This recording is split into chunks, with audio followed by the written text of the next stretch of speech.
आज का हमारा टॉपिक है भारत में बैंकिंग प्रणाली का विकास। जो भारत में आज हम आधुनिक बैंकिंग व्यवस्था देखते हैं वो किस रूप में स्थापित हुई, इसको समझने का प्रयास करेंगे। यदि हम भारत में बैंकिंग प्रणाली का विकास देखें तो हम इसको दो हिस्सों में बांट सकते हैं, एक स्वतंत्रता के पहले और एक स्वतंत्रता के पश्चात। 1947 के पहले ही भारत में बैंकिंग प्रणाली कुछ स्थापित हो चुकी थी और आजादी के बाद उसमें हमने कुछ परिवर्तन किया है। तो पहले देखते हैं स्वतंत्रता के पहले। स्वतंत्रता के पहले स्वाभाविक सी बात है, ये वो काल था जब अंग्रेजों का हमारे ऊपर आधिपत्य था। इसको हम औपनिवेशिक शासनकाल कहते हैं। तो औपनिवेशिक शासनकाल के दौरान अंग्रेजों ने भारत में बैंकिंग प्रणाली की शुरुआत की। देखो, भारत की जो भी मॉडर्न प्रणालियां हैं वो सब अंग्रेजों के द्वारा स्थापित होती है। हमारी सैन्य व्यवस्था, हमारी पुलिस व्यवस्था, हमारी न्याय व्यवस्था, हमारी प्रशासनिक व्यवस्था, हमारी आधुनिक शिक्षा व्यवस्था, सब अंग्रेजों ने। तो ये बैंकिंग प्रणाली भी अंग्रेजों ने ही स्थापित की है। अब स्वाभाविक सी बात है कि क्यों स्थापित की है। तो अंग्रेजों ने दरअसल क्या है, जब भारत पर ईस्ट इंडिया कंपनी का शासन हुआ करता था 1757 प्लासी 1764 बक्सर का युद्ध, आए थे वो व्यापारी के रूप में, लेकिन धीरे धीरे उन्होंने जो राजनीतिक प्रभुत्व स्थापित किया तो ईस्ट इंडिया कंपनी ने अपने कर्मचारियों और ईस्ट इंडिया कंपनी के व्यापारियों को वित्तीय सहायता देने के लिए भारत में बैंकिंग प्रणाली की शुरुआत की। और इस क्रम में भारत का पहला बैंक 1770 में बैंक ऑफ हिंदुस्तान के नाम से स्थापित किया गया। बैंक ऑफ हिंदुस्तान 1770 में। ईस्ट इंडिया कंपनी उन्हीं के लोगों के लिए बैंकिंग व्यवस्था को स्थापित किया था। भारतीय लोगों से इस बैंकिंग व्यवस्था को कोई मतलब नहीं था। भारतीय लोग तो अपनी परंपरागत बैंकिंग प्रणाली, जो साहूकार, सर्राफ, मनी लेंडर, उन लोगों के माध्यम से वित्तीय आवश्यकताओं की पूर्ति करते थे। ये एक नया सिस्टम था, तो उन्होंने यूरोपियन या अंग्रेजों ने अपने लिए, अपने लोगों के लिए स्थापित किया था। लेकिन धीरे धीरे इसमें क्या है, भारतीयों ने भी पार्टिसिपेशन करना चालू कर दिया। भारतीयों ने अवध कॉमर्शियल बैंक,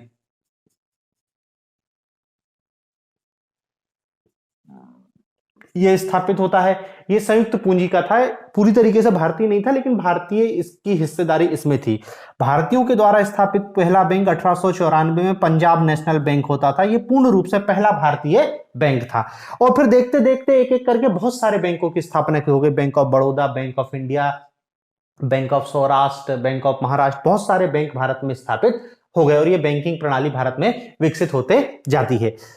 इस बीच ईस्ट इंडिया कंपनी या ब्रिटिश सरकार द्वारा भारत में बैंकिंग व्यवस्था को थोड़ा सा मजबूती प्रदान करने के लिए उनके जो 3 प्रेसिडेंसी नगर थे, प्रेसिडेंसी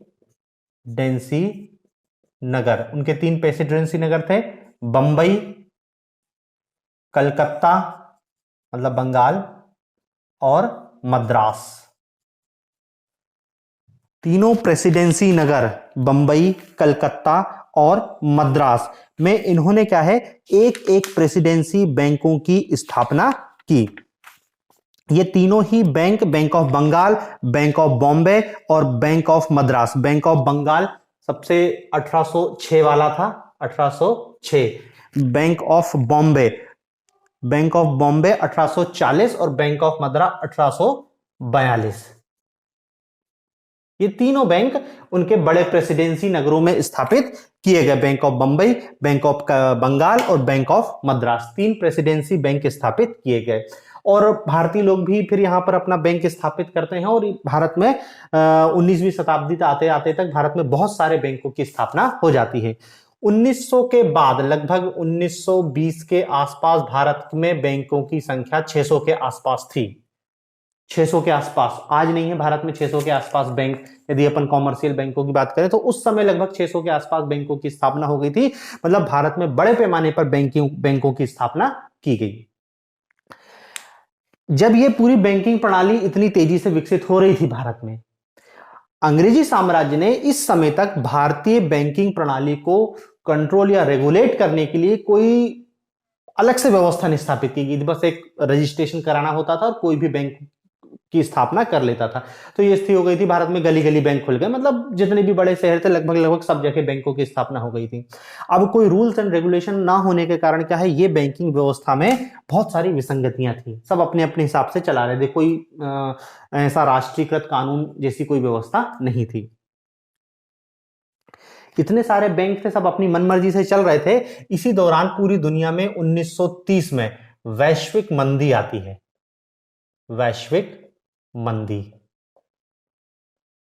इस वैश्विक मंदी ने क्या किया, मांग कम हो गई, जिससे व्यापार वाणिज्य में कमी आई। व्यापार वाणिज्य में कमी आई तो स्वाभाविक सी बात है कि बैंकों जो पूरा ट्रांजैक्शन होता था उसमें भी कमी आई।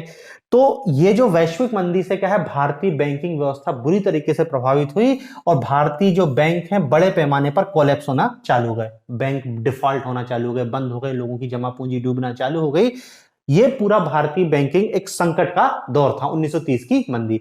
इस मंदी को देखते हुए ब्रिटिश सरकार ने सोचा कि हमको भारत में बैंकिंग प्रणाली को रेगुलेट करने के लिए कोई केंद्रीय संस्था होनी चाहिए, और इस रूप में 1934 में आरबीआई एक्ट और आरबीआई की स्थापना की गई। 1934 में आरबीआई एक्ट पारित किया गया और उसके बाद आरबीआई की स्थापना की गई, रिजर्व बैंक ऑफ इंडिया की स्थापना की गई, जो भारत में क्या एक केंद्रीय बैंक होगा और भारत की पूरी बैंकिंग प्रणाली को रेगुलेट करने का काम करेगा, ताकि आने वाले समय में किसी भी प्रकार का संकट उत्पन्न ना हो।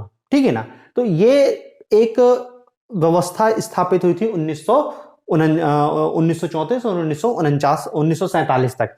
ये जो हम तीन प्रेसिडेंसी बैंक देख रहे हैं, 1840, 1806 और 1842, इन तीनों को मिलाके 1921 में इंपीरियल बैंक ऑफ इंडिया में कन्वर्ट कर दिया गया। इंपीरियल बैंक ऑफ इंडिया में परिवर्तित कर दिया गया। ठीक है ना। तो देखो, आजादी के पहले आपको ये कुछ बिंदु याद रखने हैं कि भारत का पहला बैंक था अंग्रेजों द्वारा, यूरोपियों द्वारा स्थापित किया गया था, फिर धीरे धीरे करके भारतीय बैंक भी स्थापित होते हैं, तीन प्रेसिडेंसी बैंक स्थापित होते हैं। 1921 में तीनों को मिला के इंपीरियल बैंक ऑफ इंडिया में नाम दे दिया गया, मर्जर कर दिया गया सबका। 1934 में आरबीआई एक्ट और आरबीआई की स्थापना की गई है, और इस रूप में आजादी के पहले इतनी भारतीय बैंकिंग प्रणाली का विकास हो गया था। अब इसके बाद 1947 में भारत को आजादी मिलती है और हमने अपने हिसाब से फिर बैंकिंग प्रणाली का सुधार करना चालू किया। तो अब देखते हैं स्वतंत्रता के पश्चात। तो देखो, स्वतंत्रता के पश्चात भी भारतीय बैंकिंग प्रणाली को तीन चरणों में देखा जाता है। यदि हम प्रथम चरण की बात करें, प्रथम चरण 1947 टू 1969, ये फर्स्ट फेज है। इस फर्स्ट फेज में क्या किया गया, इस फर्स्ट फेज में सबसे पहले 1949 को आरबीआई का राष्ट्रीयकरण कर दिया गया।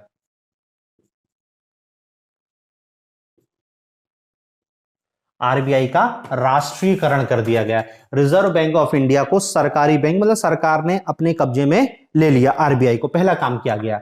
दूसरा काम किया गया 1949 में ही बैंकिंग विनियम अधिनियम, बैंकिंग विनियमन अधिनियम, बैंकिंग विनियम अधिनियम को लागू किया गया, बैंकिंग रेगुलेशन एक्ट। फिर इसके बाद किया गया 1955 में जो इंपीरियल बैंक ऑफ इंडिया था, इंपीरियल बैंक ऑफ इंडिया, इस इंपीरियल बैंक ऑफ इंडिया को भी सार्वजनिकरण कर दिया गया और इसको नाम दिया गया state bank of India, state bank of India. जो तीनों प्रेसिडेंसी बैंक थे उनको मिलाकर 1921 में इंपीरियल बैंक नाम दिया गया था, उसका राष्ट्रीयकरण करके बैंक ऑफ इंडिया, वो स्टेट बैंक ऑफ इंडिया नाम दे दिया गया। तो ये प्रथम चरण में आजादी के बाद हमने बैंकिंग व्यवस्था में इतना बदलाव किया। बाकी जो बहुत सारे बैंक थे सब प्राइवेट बैंक थे, सब अपना अपना काम कर रहे थे। Punjab national bank, bank of Baroda, जिनको आज हम सरकारी बैंक के जान, ये सब प्राइवेट बैंक थे, काम हो रहा था। फिर इसमें सेकेंड फेज आता है और सेकेंड फेज मानते हैं 1969 से 1991। इस काल को कहते हैं बैंकों के राष्ट्रीयकरण का काल। देखो, इसके पहले भी बैंकों का राष्ट्रीयकरण किया गया, लेकिन एक तो आरबीआई जो रेगुलेट करने वाली बॉडी है, वो कोई बैंक तो है नहीं कॉमर्शियल, वो रेगुलेट करने बॉडी थी, उसको राष्ट्रीयकृत किया गया था, और स्टेट बैंक ऑफ इंडिया को।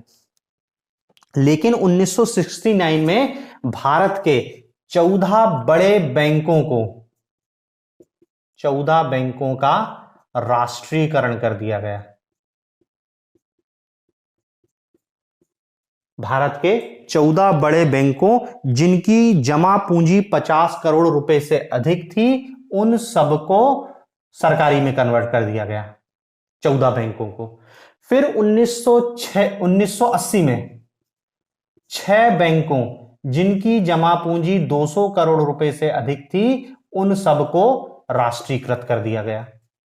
तो इसलिए क्या है कि देखो 20 बैंकों का राष्ट्रीयकरण किया गया है, इसलिए इस काल को कहते हैं बैंकों के राष्ट्रीयकरण का काल। अब यहां पे सवाल यह है कि बैंकों का राष्ट्रीयकरण किया क्यों गया, क्योंकि भारत में तो पहले प्राइवेट बैंक ही स्थापित हुए थे, लेकिन क्यों उनका राष्ट्रीयकरण कर दिया गया। तो देखो बैंकों के राष्ट्रीयकरण के पीछे सरकार का जो तर्क था कि हमने क्यों बैंकों का राष्ट्रीयकरण किया है, सरकार का यह कहना था कि जो बैंक हैं, भारतीय जो बैंकिंग प्रणाली है, ये केवल कुछ लोगों के हाथ में केंद्रित है। कुछ लोग मतलब वो पूंजीपति और उद्योगपति, आम आदमी का इनमें कोई पार्टिसिपेशन नहीं है। ग्रामीण व्यवस्था, भारत की ग्रामीण व्यवस्था का बैंकिंग व्यवस्था से कोई जुड़ाव ही नहीं है। एग्रीकल्चर जो भारत की, जिसपे 1970 की यदि बात करें तो 70% पॉपुलेशन कृषि पर निर्भर थी, और गांव में बैंक ही नहीं है। बैंक केवल कुछ बड़े शहरों तक सीमित है, और जो उसमें भी पूंजीपतियों की हिस्सेदारी है, वही आपस में लोन देते हैं, वही आपस में लोन लेते हैं, या फिर जो शहरी मध्यम वर्ग था, जो पढ़ा लिखा वर्ग था, वो बैंकिंग व्यवस्था से थोड़ा बहुत जुड़ा हुआ था। बाकी भारत का आम आदमी बैंकिंग व्यवस्था से पूरी तरीके से दूर था। तो सरकार को क्या लगा कि आम आदमी को बैंकिंग व्यवस्था से जोड़ना है। दूसरा क्या है, इस राष्ट्रीयकरण इसलिए किया गया कि समस्या यह थी कि कुछ लोगों के हाथ में बैंक था, वो अपने हिसाब से बैंकिंग गतिविधियों को संचालित करते थे। उद्योगपति लोन देते थे, वो लोन डूब जाता था, कोई देखने वाला नहीं था। इन सारी समस्या, मतलब केवल एलिट क्लास के हाथ में थी बैंकिंग व्यवस्था। अब भारत सरकार को वित्तीय समावेशन भी करना है, आम आदमी को भी बैंकों से जोड़ना है, आम आदमी की बचत को सुरक्षा भी प्रदान करनी है कि भाई आम आदमी जो अपना पैसा जोड़ेगा वो कहां रखेगा, घर में रखेगा, चोरी होने की संभावना होगी। तो आम आदमी की बचत को सुरक्षा देना है। आम आदमी को जो बचत है उसको भारतीय अर्थव्यवस्था में शामिल करना। तो कैसे शामिल होगी, वो पैसा अपना बैंक में जमा करेगा। भाई कोई यदि साधारण आदमी है, वो अपना उद्योग धंधा खोलना चाहता है, तो उसको बैंक से ऋण मिल सके। अभी तो वो ऋण लेने के लिए साहूकार के पास जा रहा है। अब साहूकार ऋण देता है तो उस पर बहुत ज्यादा ब्याज लेता है, और वो पता है आपको उसका साहूकार का क्या लफड़ा रहता है। तो आम आदमी की बचत सुरक्षित हो, आम आदमी बैंकों से ऋण प्राप्त कर सके, इसलिए सरकार ने क्या कहा, हम बैंकों का राष्ट्रीयकरण कर रहे हैं। राष्ट्रीयकरण करने से दोहरा फायदा होगा। एक फायदा तो क्या होगा, जो बैंकिंग व्यवस्था है उसका जुड़ाव आम आदमी से होगा, ग्रामीण क्षेत्र बैंकों से जुड़ेंगे, आम आदमी बैंक अपनी बचत को बैंकों में जमा करेगा। जब आम आदमी अपनी बचत को बैंकों में जमा करेगा तो बैंकों में बड़ी मात्रा में पैसा इकट्ठा हो जाएगा, और फिर बैंक उसी पैसे को लोन में देगा। जब बैंक लोन में देगा, भाई कोई व्यक्ति है धंधा करना चाह रहा, दुकान खोलना चाह रहा, बैंक गया, उसको ऋण मिल गया, उसने अपना दुकान खोला तो 4 लोगों को रोजगार मिला। 4 लोगों को रोजगार मिलेगा तो उनके पास पैसा आएगा तो वो पैसे को खर्च करेंगे, तो अर्थव्यवस्था का जो चक्र है वो तेजी से चलेगा। और दूसरी बात क्या है, सारे बैंक सरकारी हो जाएंगे तो इनको जो प्रॉफिट होगा वो भी किसके पास जाएगा, सरकार के पास जाएगा। तो सरकार की भी वित्तीय स्थिति सुधरेगी। तो ये सब कारण थे जिन कारणों से सरकार ने बैंकों का राष्ट्रीयकरण कर दिया। जो बड़े बैंक थे लगभग सबका राष्ट्रीयकरण कर दिया गया। और इसी क्रम में 1975 में क्षेत्रीय ग्रामीण बैंक की स्थापना की गई, रीजनल रूरल बैंक की। ये बैंक अभी भी गांव तक नहीं पहुंच पा रहे थे, तो एक स्पेशलाइज जो केवल गांव में काम करेगा, ऐसे बैंकों की स्थापना कर दी आरआरबी। तो ये जो राष्ट्रीयकरण का काल था 1969 से 1991 तक चलता है। फिर इसके बाद आता है तीसरा चरण, थर्ड फेज, 1991 के बाद, और इस चरण को कहते हैं बैंकिंग सुधार का काल। बैंकिंग सुधार का काल, एज ऑफ बैंकिंग रिफॉर्म। ये राष्ट्रीयकरण का काल था, ये रिफॉर्म का काल था, और ये काल तो फर्स्ट फेज था जिसमें हमने ज्यादा कोई बैंकिंग व्यवस्था में बदलाव किया नहीं।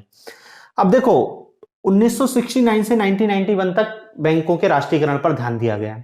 सरकार ने कुछ अलग उद्देश्यों से राष्ट्रीयकरण किया गया था, लेकिन राष्ट्रीयकरण करने के साथ ही बैंकों में बहुत विकट समस्याएं उत्पन्न होने लगी। एक तो क्या है कि जब बैंकों का राष्ट्रीयकरण किया गया, मतलब सरकार ने अपने कब्जे में ले लिया, तो बैंकों का जो गवर्नेंस है वो पॉलिटिशियन के हाथ में आ गया। यही आपके सांसद विधायक बैंकिंग बोर्ड में बैठने लगे, अपने अपने लोगों को ऋण बांटने लगे।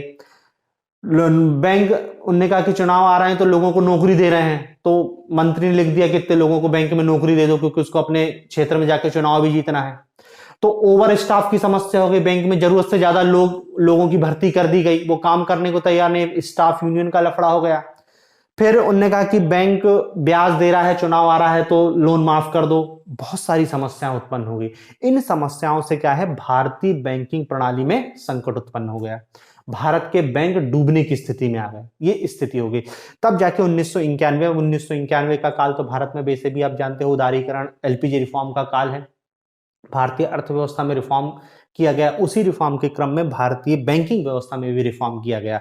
और इस रिफॉर्म में क्या बोला गया, देखो सबसे पहले तो बोला गया कि हमको बैंकों को स्वायत्तता देनी चाहिए, बैंकों को स्वायत्तता, मतलब ऐसा नहीं है कि सरकारी बैंक है तो सरकार जैसा बोल रही है वैसा करें, नहीं, बैंकों को ऑटोनोमस होनी चाहिए, बैंक अपनी इंटरेस्ट रेट खुद तय करें, और भी बहुत सारी चीजों में स्वायत्तता देनी चाहिए।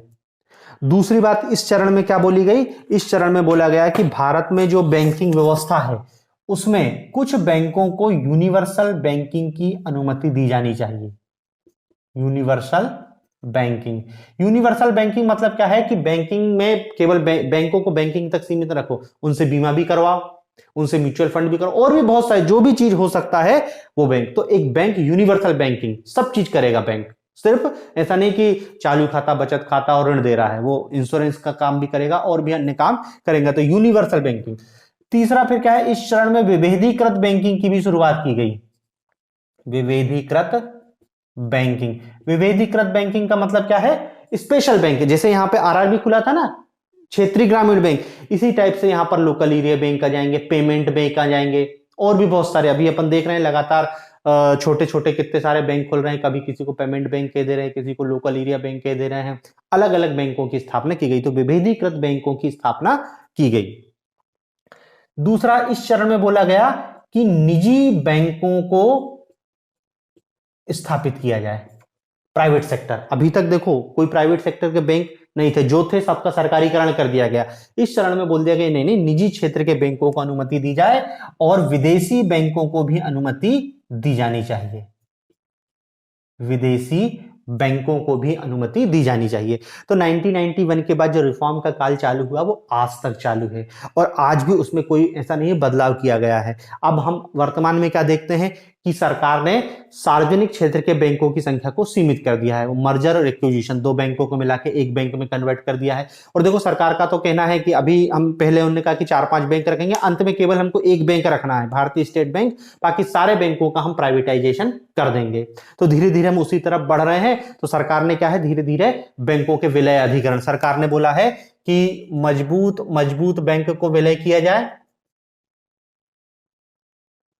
और कमजोर बैंकों का विलय किया जाए, ताकि ऐसा नहीं कि मजबूत और कमजोर को कर देंगे तो वो बराबर नहीं, जो मजबूत है मजबूत से मजबूत को मिला तो और मजबूत मिल जाएगा। सरकार का कहना है कि हमको एक वैश्विक स्तर की बैंकिंग प्रणाली बना ली, सिर्फ छोटे छोटे बैंक नहीं, बड़ा बैंक होना चाहिए। तो सरकार मर्जर एक्विजिशन का काम कर रही है, आईडीबीआई जैसे बैंक है उसके प्राइवेटाइजेशन को लेके प्राइवेटाइजेशन कर रही है सरकार लगातार। तो ले देखे हम ये कह सकते हैं कि 1991 का जो बाद का काल है वो बैंकिंग रिफॉर्म का काल है, और 1900 जो राष्ट्रीयकरण की नीति थी 69 में उसके जस्ट अपोजिट है, और इसमें निजी क्षेत्र के बैंकिंग को प्रमोट किया जा रहा है। और सरकार अब बैंकिंग के माध्यम से फाइनेंशियल इंक्लूजन, एक शब्द होता है वित्तीय समावेशन, इस पर बहुत जोर दे रही है। वित्तीय समावेशन मतलब क्या है, देश के प्रत्येक नागरिक को बैंकिंग सुविधा हो, बीमा सुविधा हो, उसको शेयर मार्केट के बारे में जानकारी मिले, यदि उसको विकल्प हो तो वहां पे वो निवेश कर सके, ये सुविधा प्रत्येक व्यक्ति को उपलब्ध होनी चाहिए, इसको कहते हैं वित्तीय समावेशन। तो इसके लिए देखो सरकार काम कर रही है, सरकार ने जनधन खाता खोला है ताकि प्रत्येक व्यक्ति को बैंक का अकाउंट मिले। सरकार बीमा के लिए भी योजना चला रही है, प्रधानमंत्री जीवन ज्योति बीमा योजना, ये सब फाइनेंशियल इंक्लूजन है। तो वर्तमान में जो भारत की बैंकिंग व्यवस्था है वो रिफॉर्म के दौर से गुजर रहे हो, और रिफॉर्म उसी दिशा में बढ़ रहा है कि सार्वजनिक क्षेत्र की हिस्सेदारी कम हो, निजी क्षेत्र की हिस्सेदारी अधिक हो। ये भारत में बैंकिंग प्रणाली है।